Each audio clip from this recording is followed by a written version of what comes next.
आज का ये एपिसोड शुरू करने से पहले एक छोटी सी बात। क्या आप भी अपना पॉडकास्ट बनाने की सोच रहे हैं? तो एंकर ट्राई कीजिए। ये पॉडकास्ट बनाने का सबसे आसान तरीका है। नंबर 1, ये फ्री है। नंबर 2, इसमें कई सारे ऐसे टूल्स हैं जो आपको अपने फोन और कंप्यूटर पर रिकॉर्ड और एडिट करने की फैसिलिटी देते हैं। नंबर 3, आप अपने पॉडकास्ट को डिस्ट्रीब्यूट भी कर सकते हैं, जिससे इसे स्पॉटिफाई और दूसरे प्लेटफॉर्म पर सुना जा सके। तो डाउनलोड कीजिए फ्री एंकर ऐप या विजिट कीजिए anchor.fm पर अपना पॉडकास्ट स्टार्ट करने के लिए। ये तो थी एक छोटी सी जानकारी, और अब शुरू करते हैं एपिसोड का सिलसिला। तो आज के एपिसोड में लीजिए सुनिए सूर्यकांत त्रिपाठी निराला के लिखे उपन्यास भक्त प्रहलाद का अष्टम परिच्छेद विषपान, मेरी यानी समीर गोस्वामी की आवाज में। जल्लादों के प्रहार से बचकर भी प्रहलाद निष्कंटक नहीं हो सके। हिरण्यकशिपु की त्योरियां उसी तरह उन पर तुली रहीं, बल्कि पहले से कुछ और भी सिकुड़ गईं। प्रहलाद को किसी के हर्ष और विषाद की जरा भी परवाह न थी। अपने निश्चल संतोष से ही उन्हें सबके संतोष की शिक्षा मिली थी। वे अपने राम को ही प्रसन्न करना जानते थे। हिरण्यकशिपु इसे प्रहलाद का हठ और अपना अपमान समझता था। शत्रु की आड़ उसका पुत्र ले, ये अपमान वो बर्दाश्त नहीं कर सका। उसने तुरंत प्रहलाद को कारागृह में ले जाने की आज्ञा दे दी। साक्षी गोपाल बने अपने और अपने पिता के कृत्यों को संसार रूपी रंगमंच के दर्शक की हैसियत से देखते हुए चुपचाप प्रहलाद कारागृह में चले गए। घोर अंधकार का स्मरण हो आने पर भी उन्हें कोई निराशा नहीं हुई। परम प्रकाश रूप दिन राते, नहीं कछु चाहिए दिया घृत बाते। उन्हें इसका पूरा पूरा बोध हो गया था। इसलिए वहां उस कारागार में भी अपने अंतस्थल में अपने प्यारे राम की उज्ज्वल मूर्ति देखकर वे कारागार की बाहरी परिस्थिति का दुख भूल गए। वहां भी उनके होठों पर वही प्रसन्नता छाई रहने लगी। इधर उनके मारने का नया उपाय सोचा गया। किसी ने महाराज हिरण्यकशिपु को सुझाया कि तेज जहर मिलाकर कुछ लड्डू बनवाए जाएं और उन्हीं से प्रहलाद का काम तमाम कर दिया जाए। बात महाराज हिरण्यकशिपु को जंच गई। उन्होंने फरमाइशी जहर मंगवाया, जिसके खाने के साथ ही आदमी की पलकें हमेशा के लिए बंद हो जाएं। उसी जहर के मिले कुछ लड्डू एक पात्र में लेकर एक दासी प्रहलाद के पास गई और बड़ी सहानुभूति के साथ बोली, भैया ये लो, तुम्हारे लिए ये लड्डू ले आई हूं। महारानी ने भेजे हैं, इन्हें खा लो, भूख तो लगी होगी। और क्यों न लगे, यहाँ का खाना भला तुम्हारे लायक होता है। ये कह दासी ने वहीं लड्डुओं का पात्र रख दिया। प्रहलाद लड्डुओं का निरादर नहीं कर सके। देखते ही देखते आंखें आंसुओं से सिंच गईं। रोम रोम से स्नेह की स्निग्ध रसधारा प्रवाहित हो चली। माता के मधुर नामोच्चारण के साथ ही उस पवित्र आत्मा में स्वर्गीय विभूति मूर्ति धारण कर विराजमान हो गई। प्रहलाद ने कटोरा उठा लिया।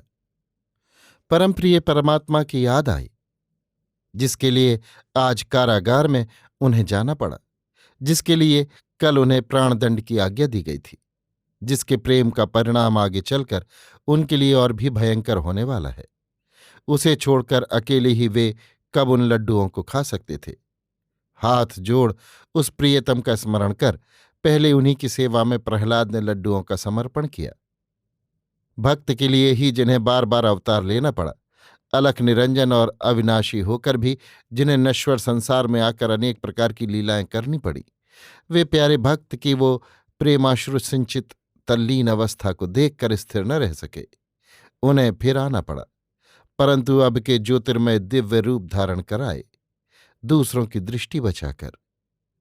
बड़े प्यार से प्रहलाद को पुकार कर कहा, लो भाई, मैं आ गया।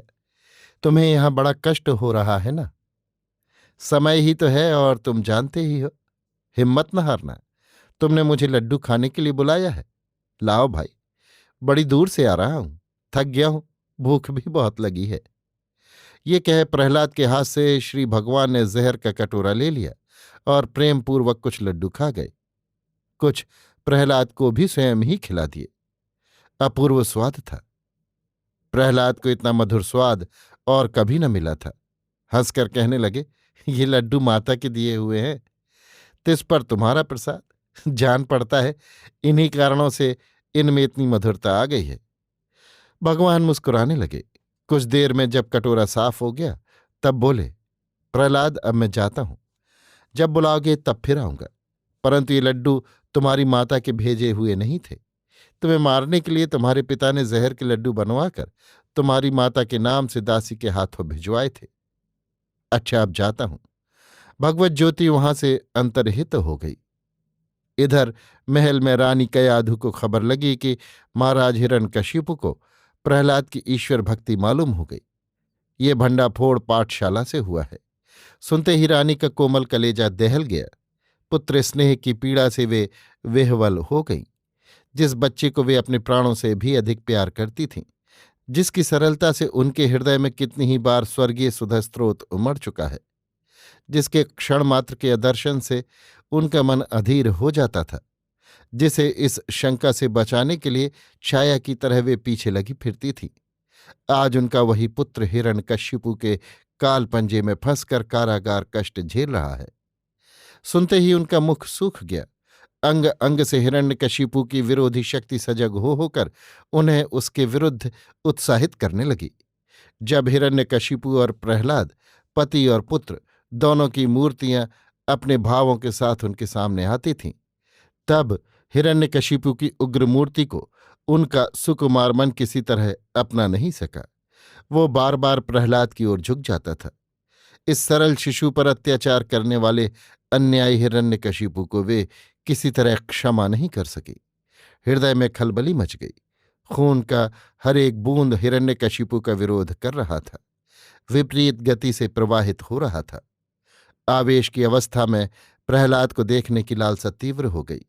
उत्कंठा सामने की संपूर्ण बाधाओं को कुचलकर अपने मार्ग पर बढ़ने के लिए तैयार हो रही थी। रानी कयाधु ने दासी को बुलाया, पालकी और कहारों को बुला देने की आज्ञा की। आज्ञा के साथ ही बांधी पालकी और कहारों को बुला लाई। खिड़की के पास पालकी भिड़ा दी गई। रानी को जल्लादों के हाथों प्रहलाद को सौंपे जाने का संवाद भी मिल चुका था। जल्लादों के खड्ग प्रहार से प्रहलाद का रोम भी नहीं कटा, ये भी वे सुन चुकी थीं और उन जल्लादों के काम छोड़ने की खबर भी उन तक पहुंच चुकी थी।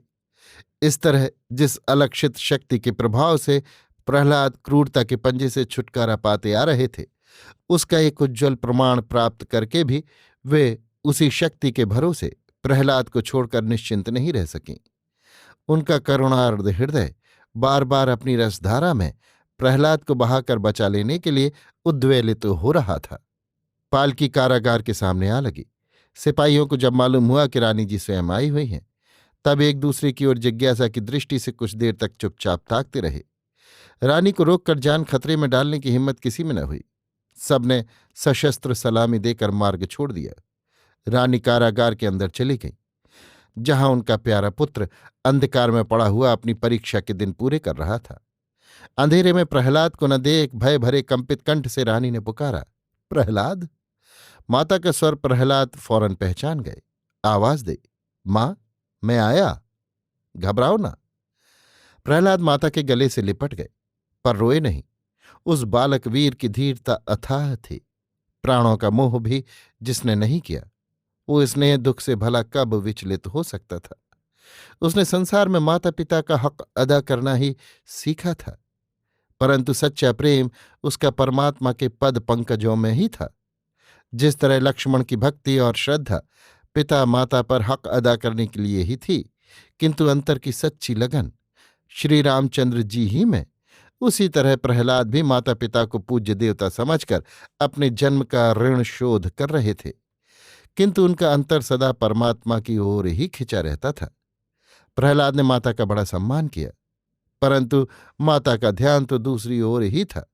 वे सम्मान और श्रद्धा के लिए वहां नहीं गई थी।